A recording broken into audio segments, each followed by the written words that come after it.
Hello my friends, welcome back to the channel.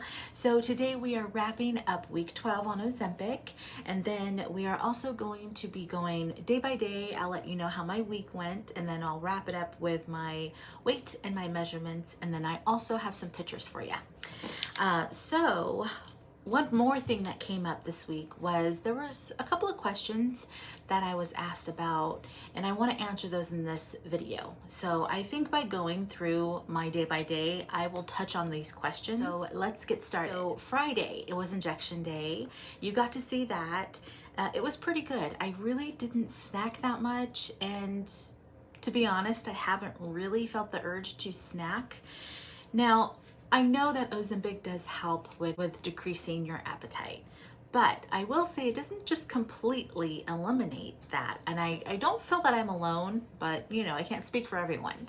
But prior to starting this new way of eating, I felt like I got a little more snackier throughout the week. Definitely on like Tuesday, Wednesday, maybe a little on Thursdays. Fridays were usually good. I felt like I didn't really have much of an appetite since turning to 0.50. On 0.25, I did feel like not necessarily the medication was wearing off, but in a sense, yes, kind of like I was ready for my next injection. But since turning to 0.50, I haven't felt that. So no cravings through Saturday, Sunday, and even Monday. I did stick to my meal plan, so I made sure that I was within the ranges that were being asked. It's been a little difficult for me to meet that calorie goal because 1,200 calories is just kind of a lot for the amount of food that I eat. So I don't really know what to do in that situation. I'm gonna have to talk to my dietitian about that. But so far I have been very, very much under 1,200 calories a day. But I feel fine. I don't feel faint. I don't feel like I don't have any energy. If anything, I feel like I have more energy these last 2 weeks. But I see her in just 2 days, so I'll be able to talk to her about that. So Tuesday was a little different. It kind of came out of nowhere. This feeling of nausea. It wasn't like a consistent nausea, but if I moved quickly or if I got up too fast, I'd feel kind of like motion sickness. It felt like you're seasick. And that lasted for about 2 hours, and then it went away. So I don't really know if that was Ozempic related or not, or if it was just kind of a weird morning. But later on that afternoon, I started getting really bad cramps. So I think maybe it had to do with my cycle, that it's going to be starting. Since then, I've had constant cramps. So we'll see what happens with that. But Wednesday, again, I woke up with a little bit of nausea, and then it went away. And again, it felt the same way, like you're just on a boat and you're a little seasick. Thursday, I woke up fine. So I still had cramping, but I didn't have any nausea. It felt like it did Saturday, Sunday, and Monday.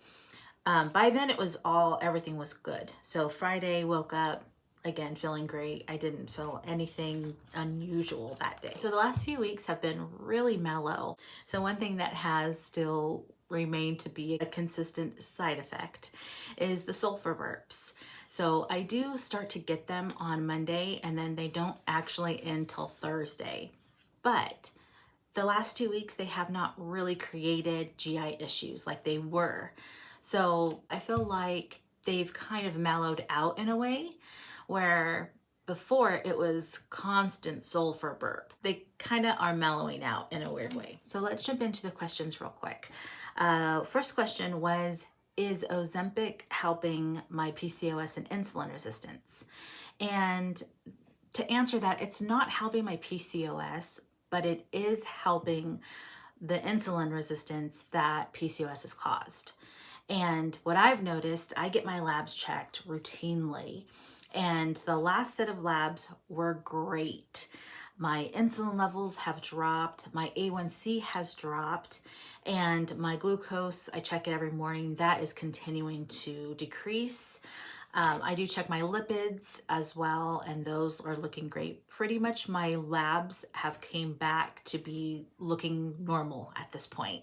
So I know the medication is helping with all of that. It doesn't help other things that come with PCOS, so it's not helping my high blood pressure, of course. I do take a medication to help with that. It's not helping any other side effects like my hormonal issues. So right now it's mostly maintaining my metabolic labs and my blood sugars and my weight as well. So as far as that question, yes, it is definitely helping. So another question was, why do I take Ozempic if I'm not diabetic? And I am insulin resistant, so it is pre-diabetic, and the treatment is diabetic medication. So this is not the only medication that I have taken that is for diabetics. I've also taken metformin. I've also taken Jardiance. It's just I have really bad side effects with those. This has been the only one that I have not. That is why I take Ozempic. It is just the standard of care when you have PCOS and insulin resistance. Some women with PCOS are completely skinny and they might even still be on this. It's just because our labs and what they come back looking like. So I'm not primarily taking this for weight loss. To be honest, I was on another diabetic medication and I lost way more weight with that. So if it was about losing weight, I would probably be back on that medication instead of this. Just because it's quicker if you wanted that quick, weight loss. But that is not the case. The case is that that medication was causing me rashes all over my body and I had to get off of it. So we just kind of made our way to this. My body's very sensitive to medications, and this is once a week. And so far, the side effects have been so mild with me. So I stick with this. And also I have other things going on with my weight loss. So this is not for that. To be honest, this kind of messes up my plan for VSG, which is why I was a little upset having to take this and the possibility that I might lose a lot of weight because I don't want to be on medication. My goal is to get off of medications. I think I've mentioned this several times. But for those of you that asked this question, because it came up a few times, why am I taking this? It's a valid reason. You have insulin resistance. Women that have PCOS, they end up having insulin resistance, which means we are on our way to getting diabetes. So, this is a preventative measure. And I know it upsets a lot of people, but the thing is, some of us are just staying on a very low dosage, like me. I don't plan on taking up a full pen, several weeks. I'm only taking what I need to get my insulin levels to where they need to be so I don't cause any more damage within my body. So my plan is to stay on 0.50. If you are upset because I don't have the diagnosis, to me, that's ridiculous. Just because what's going to happen if I don't take these medications is I turn into a diabetic, and then I'm taking up more of your medication. I would be taking insulin, I'd be taking metformin, I'd be taking Ozempic, and probably at a higher dosage. So I think this is fair to say it is a complete valid reason why PCOS, insulin resistance, are taking this medication. It just so happens we lose weight, which helps us in other areas. And that's why I'm documenting it, because my story is a little different. It's, that my goal is to have surgery, but all of these things that come into play when your body is saying, I'm tired, I'm going to start throwing all this crap at you, and you're forced to get on medication to regulate it. And it's not an easy journey. So that's why I have to say about that. This is why I'm documenting it, is because some things pop up along the way and we just kind of have to know how to work with it. But I'm not going to feel bad for this. It is something that is actually keeping me healthy right now. And if you would have seen me a couple of months ago, I was not in the best of health. So I continue to take the medication because it is something that I need to do to get to where I want to be. And the mode of transportation is not solely Ozempic. There are several other things that go on.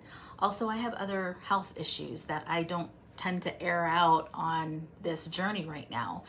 little and little as I get there, I will. But right now, this is what you see because this is currently the situation that I'm going through. So if you have any more questions about why I take Ozempic, sure, go ahead and leave a comment. But I will continue to say the same thing. My doctors know my labs. I get tested regularly. I am heavily followed by a registered dietitian and by my primary care and my weight management. So there are several things that I am regulating with my health. This is just that I'm having to use at this moment.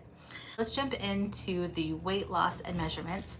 And because I'm going to still share this part of the journey, it is a pleasant side effect that we encounter, and I don't feel it should be hidden. Plus, you're going to see how I change throughout the months, and this is what it is, friends. So let's get to the fun stuff. Let's get to the weight loss, the measurements, and then you will be able to see some pictures. So weight loss for this week was 0.6 pounds, and that brings me to a total loss of 11.9, almost 12, which is good. It's so good. I'm so happy about that. And then as far as my measurements, there was no movement in my measurements, which isn't surprising. I have lost quite a few inches. I expected it to kind of slow down just a little bit, but yeah, I didn't have any movement. The waist area looked a little promising, but I will check on that next week and we'll see if it actually moves. So my glucose this week was 81, and that was probably the lowest that it has gotten since I've been on Ozempic. Like I said, I ranged high 100s, and to have this in 3 months, that is a huge decrease. So I'm happy about that. I did have my A1C checked, and that has decreased well within 1% of a difference. Other than that, I will be inserting some pictures, but that was how my week went. I think it went pretty well. And I feel like things are adjusting at a decent pace. To be honest, as long as my lab levels are back to the normal range, I'm happy. And if the weight comes off slowly, then the weight comes off slowly. That, like I said, it's just a happy side effect that ends up happening. So that is all I have for you guys this week, and I will see you in the next video. Drop me a comment if you have any more questions, and don't forget to like and subscribe, my friends. Alrighty, bye-bye.